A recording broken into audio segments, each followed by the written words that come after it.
Hello and welcome to Mindset Matters. I want to talk to you today about how to assess your stress.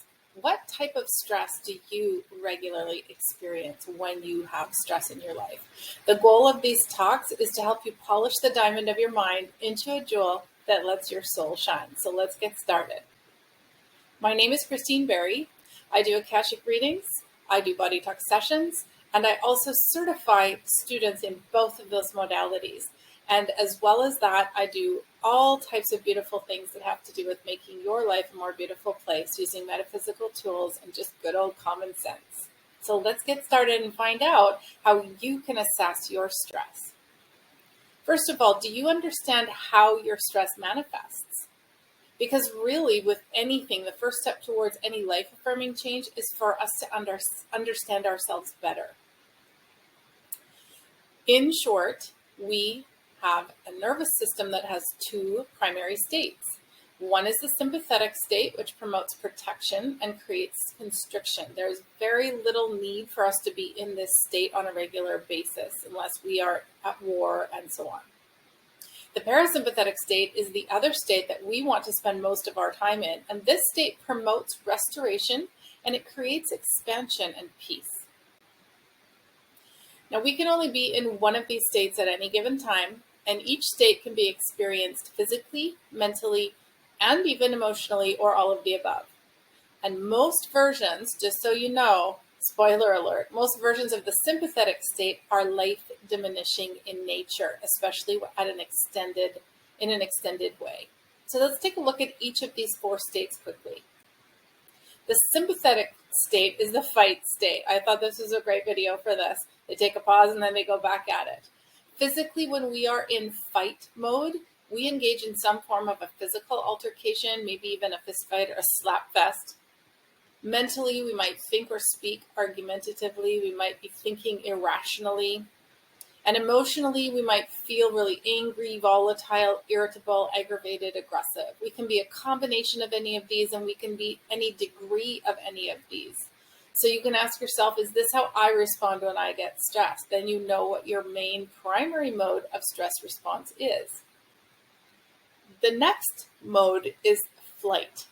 So physically, we literally or figuratively start running away from a situation or from people.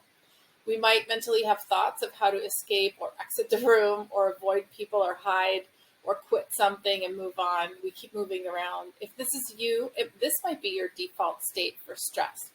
And emotionally, we'll feel the need to escape, get away, quit. We might have panic episodes.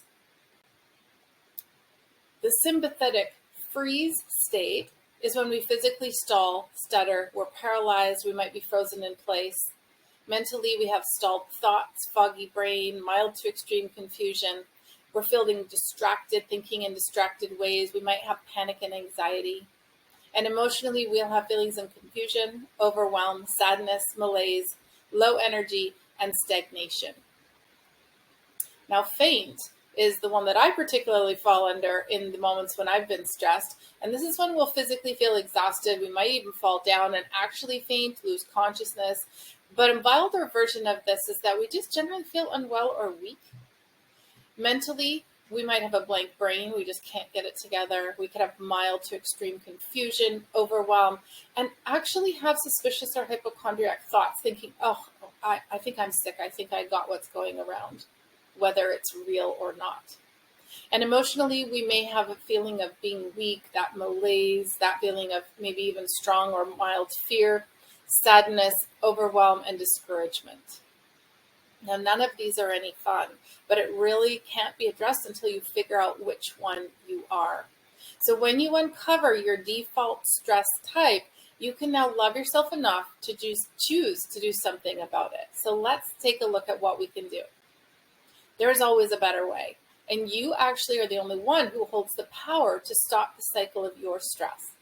So pausing is really, really important. You deserve peace in your life. So do make the time, the space, and the investment for change. Assessing the situation is also critical. You have to understand your stress, at least generally, so you can engage in long-term solutions. If we don't know what the problem is, we can't find a solution. So the solution is to do what will cultivate the parasympathetic nervous system state. The bottom line is that the body and mind only reverse stress when we are in the parasympathetic nervous system state. And remember, we can't be in both at the same time.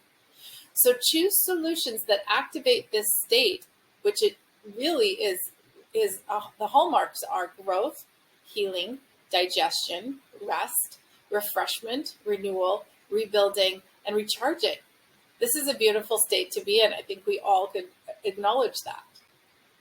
And there are many solutions, and you'll never really know what works for you until you actually try something with this deliberate intention. Intention is everything.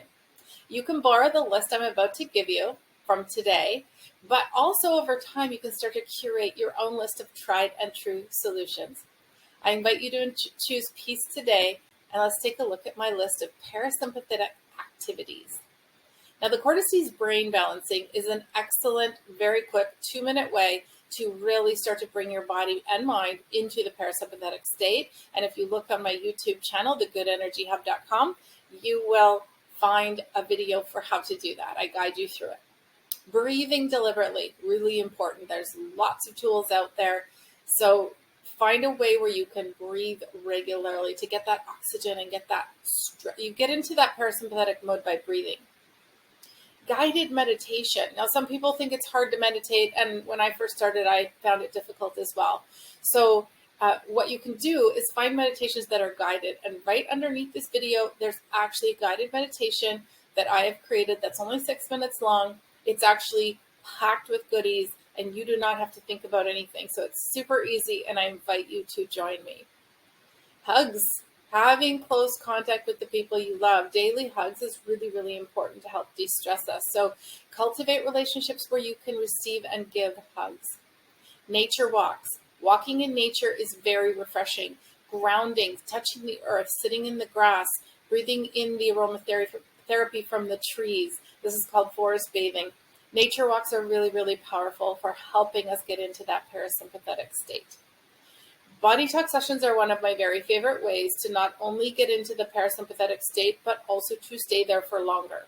Because we are uncovering and dissolving long-term stresses, it can actually really take you a long way to starting to unburden yourself from those stresses that keep returning and really start to carve out more peace as the norm in your life. And then I have a series called Creating Peace, and I invite you to join me. It'll be coming up shortly, so I invite you to join me in this series. Watch for it. Watch for the signs below when this peace series is going to be made public. I've just finished this, so I look forward to sharing it with you. Thank you so much for joining me today.